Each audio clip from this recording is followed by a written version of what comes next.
Hey everybody, it is me, Queen Andrew Scott, the baddie Latina Chicana of Seattle. I want to welcome all of you beautiful people to Horror and Tea with me, Queen Andrew. Look how cute he is. I got this as a gift from a friend of mine, and let me tell you, I be drinking tea out of this every day, and people walking down the street looking at me like, suspicious. If y'all can't tell, I am a horror fanatic. I have been obsessed with horror movies ever since I was a child. I've been entertaining in the Seattle drag scene for 16 years, everybody. 16! I know. How old do you think I am? With Horror and Tea, I'm going to be reviewing some of my absolute favorite horror movies of all time. The tea portion of this is going to be me spilling tea about the movie, as well as anything I want in life. I want y'all to be as comfortable as possible, so grab some tea. I'm always drinking a caffeinated tea because it be waking me up. This is my third cup today, y'all. Can we make some noise for the outfit? I'm wearing some thickening shoes that, I don't know if you can see them, but they have like little blood trails on them made out of rhinestones. Ooh. It is no surprise, it is no shock that today we are going to be reviewing my favorite franchise of all time, the one and only Scream. If I could just go back in time and watch Scream for the first time when I was 5 years old, I totally would. So, because there are 6 films, I could only choose my top 3. I'm gonna be going from my absolute favorite to my third choice. And it is no surprise that we are gonna be starting with the absolute first, the original Scream. It really just is the meat, the OG diva. What a stellar cast. What an incredible introduction to the world. Before Scream, we had seen a lot of slashers come out. Michael Myers, Freddy Krueger, Jason Voorhees, and it was time for a new icon to hit the scene. Drew Barrymore was supposed to star as Sidney Prescott. However, they took inspiration from Psycho by Alfred Hitchcock and decided to kill her off early in the film. Oh, please stop.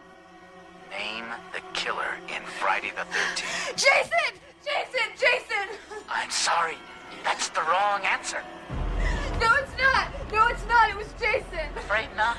No way. This shocked audiences because she was like on the cover, she was doing press releases for it, and everyone thought that she was going to be the main actress. After the opening sequence, we are thrown into the world of Sidney Prescott, who is struggling with coming upon the 1-year anniversary of the death of her mother, Maureen Prescott.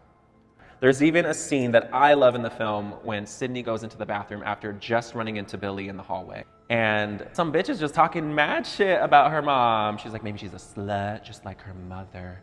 Oh, bitch, whoever that actress is, you ate that roll up, girl. Where do you get this shit? Ricky Lake. I'm telling you, don't test me on this. As the film goes on, we are suspecting so many people.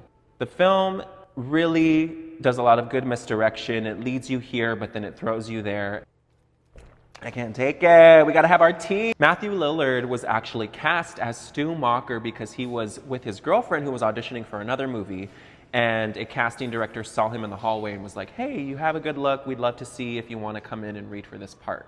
So it just goes to show, when you support people, you yourself might just land the role of a lifetime, okay?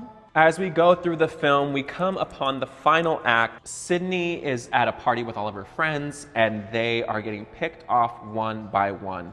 Justice for Tatum, one of the best characters in the Scream franchise.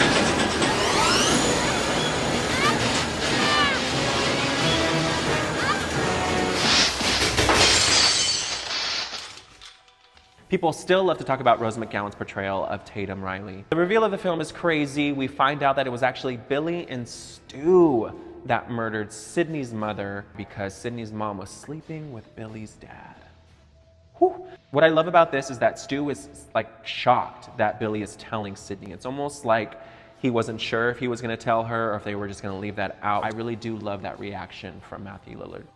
Just when they're about to kill Sidney and frame her father, Gail shows up out of nowhere and distracts them with the gun.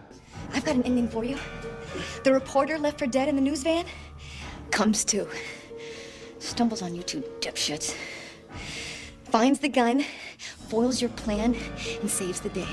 Sydney then dresses up as Ghostface, which I love, and turns the tables on them. Watching this for the first time, I was like, hell yeah, bitch. This is the first time we really see like crazy violence between the final girl and the killer. In Halloween, she did stick him with wire hanger. No wire hanger! And then she stabs him, but it's very like, Sydney's like, mother. She drops a TV on Stu's head. Ay, pobrecito. Gail finally figures out the safety feature on the gun, and the day is saved. My number one pick, Scream, the original. My second pick is going to be Scream 2. Scream 2, the direct follow-up to Scream 1, is my second favorite of the entire franchise. It continues the momentum and then somehow catapults it to the top. We open with two iconic actors, Jada Pinkett Smith and Mike Epps, and we are already getting into the meta. We see that Sidney Prescott, Dewey, Gale, and Randy, who have survived everything, have had a movie made about their lives. And I remember watching this and thinking, like, this could never really happen. Like, somebody would stand up and do something. But we know that that is not true. Especially if you're surrounded by a bunch of college kids who are drunk and getting stoned, wanting to come out and see the most popular slasher of the year. Violence can go almost unnoticed. I live for it, though. It really pulls you right in and says, this is not going to be just another Scream movie. I know my shit. New characters means a new round of suspects to see who is now wearing the ghost face mask and is targeting Sydney and her friends. I live for the scene when she is in her element acting. Neve Campbell really is just such a classic, incredibly trained actor. So now, fate's vengeful eye is fixed on me.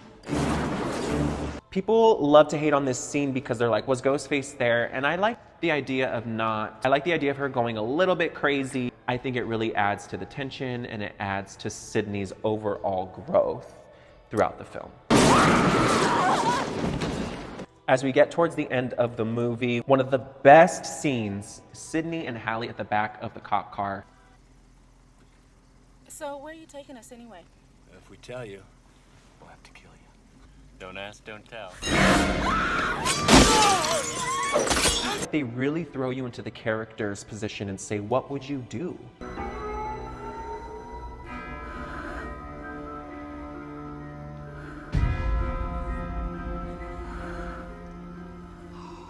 Oh my God. No, Sid, don't. Sid. What could you do? Would you just sit there? Would you try to get out? I want more creativity when it comes to films and slashers. Like, put me on the edge of my seat, girl. I want to be scared. Sydney makes it to the theater where she has been rehearsing. I thought it was very theatrical to put it inside of this gorgeous theater with reds and Greek background. It was just really a change from being inside the kitchen of a house. We find out that Mickey is one of the killers and his motive is that he wants to get famous. I'm gonna blame the movies.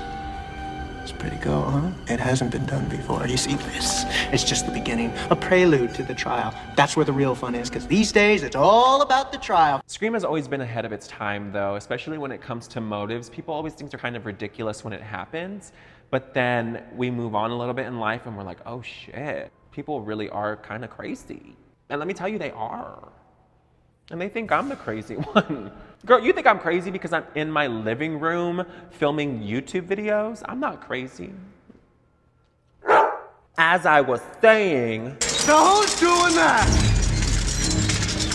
Could that be the mystery guest waiting in the wings? The second killer is revealed to be Debbie Salt, but it's not her real name. It's actually Mrs. Loomis, Billy's mother. She has come to seek revenge on Sydney for killing Billy. It was a very surprising reveal to me because it was a character that we had seen throughout the entire time, but did not even think was a threat because of how well they blended in with the background. Did y'all think she was the killer?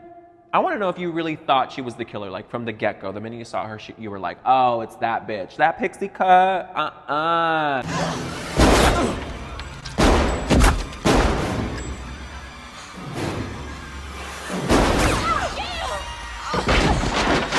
We go down from 2 killers to 1, but then Sydney has a few tricks up her sleeve. I love it when she's wielding that axe around.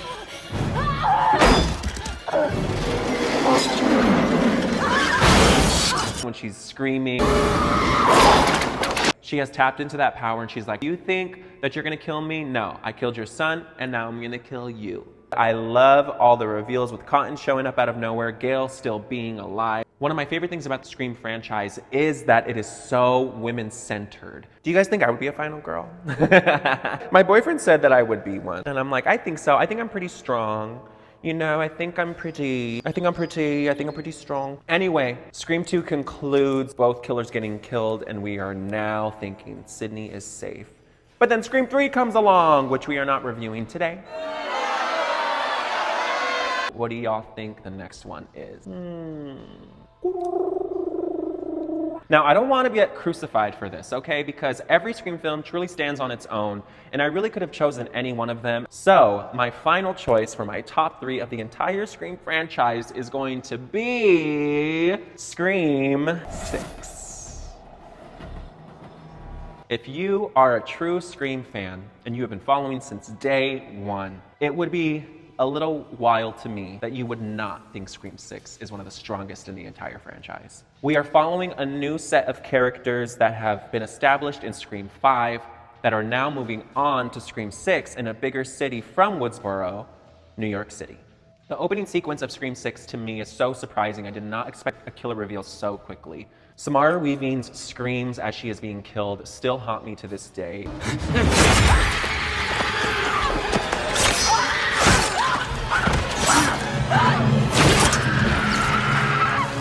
And I love how she explained it in an interview. She was like, I just didn't know when to die. Like, when do you decide to die as you're acting? Because it's easy to get stabbed and scream, but then you have to decide, okay, and then this is when I go.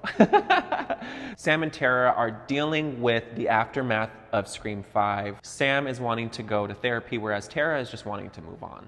Okay. It's not about you. I mean, you're out of my life for 5 years, and then you can't leave me alone for 5 minutes. Because you're not dealing with what happened to us. Because I'm uninterested in living in the past like you are. My absolute favorite scene in the entire movie, as well as the entire, I think, franchise, it is the bodega scene. Please help us! We were just call 911. There's a fucking line here, girls. I'm telling you, sir. You got a problem here, guy?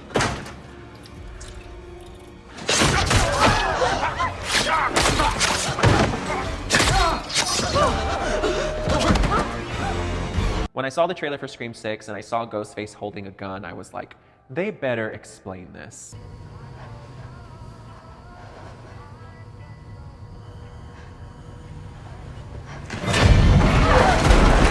Because Ghostface is not known for using anything other than a knife.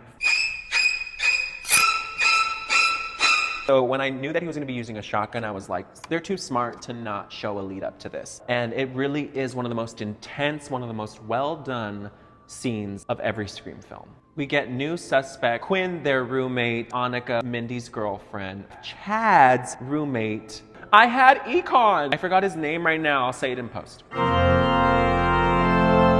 Scream 6 really follows the tropes of Scream 2. They're in college. We hear a reference to Omega Beta Zeta, which is the same sorority that they were trying to get Sydney to pledge. There's a lot of nods, especially during the shrine moment. They actually had to make all of those props from scratch because there was nothing left over from the previous films. We have to give it up for all the people behind the scenes that make films as magical as they are. As the film goes on, we are joined again by Kirby. Like the top reason why I almost chose Scream 4. Halloween, Texas Chainsaw, Dawn of the Dead, The Hills Have Eyes, Amityville Horror, Last House on the Left, Friday the 13th, A Nightmare on Elm Street, My Bloody Valentine, When a Stranger Calls, Prom Night, Black Christmas, House of Wax, The Fog, Piranha. It's one of those, right? Right? We get some fun little Easter eggs thrown in there as well. People have said that Stu never really died. TV that killed Stu Macher. If you believe he's dead. So it just goes to show when you comment on things, they're listening to us, they're talking to us. I hope they're watching me. Scream 6 concludes with an amazing final act in a theater again. This is the first time in the Scream franchise that we have seen more than 2 killers. Great job.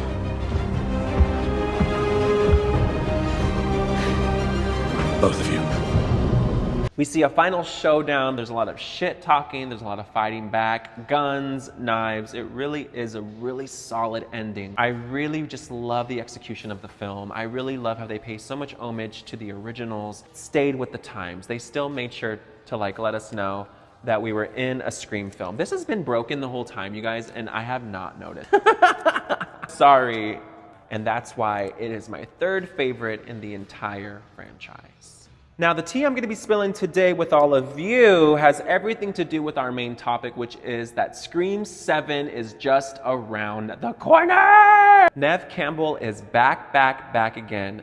After finally getting the amount of money that she has been due ever since she began this franchise, Neve Campbell decided to sign back on with Kevin Williamson for a 7th installment. I think there's gonna be a lot of meta-ness happening in this 7th one. Flashbacks and maybe scenes in the Stab films that we've never seen before. I've only seen the trailer one time because I don't wanna know what's gonna happen. There are rumors that this is gonna start a whole new trilogy, and I hope that's true because I'm not done with Scream and I never will be done with Scream. I hope you enjoyed Horror and Tea, everybody. I'm excited to keep filming these videos. We have a lot more content to cover. I am planning to release episodes every week, and I am so excited because we are going to be jumping from slasher to full-on zombie gore. That is right, everybody. We are going to be exploring the world of the Deadites with Evil Dead and the Evil Dead remake from 2013. So follow me, share my videos, subscribe. You can also find me on Instagram at Queen Andrew Scott. I'm from Seattle, Washington, and you have just watched Horror and Tea.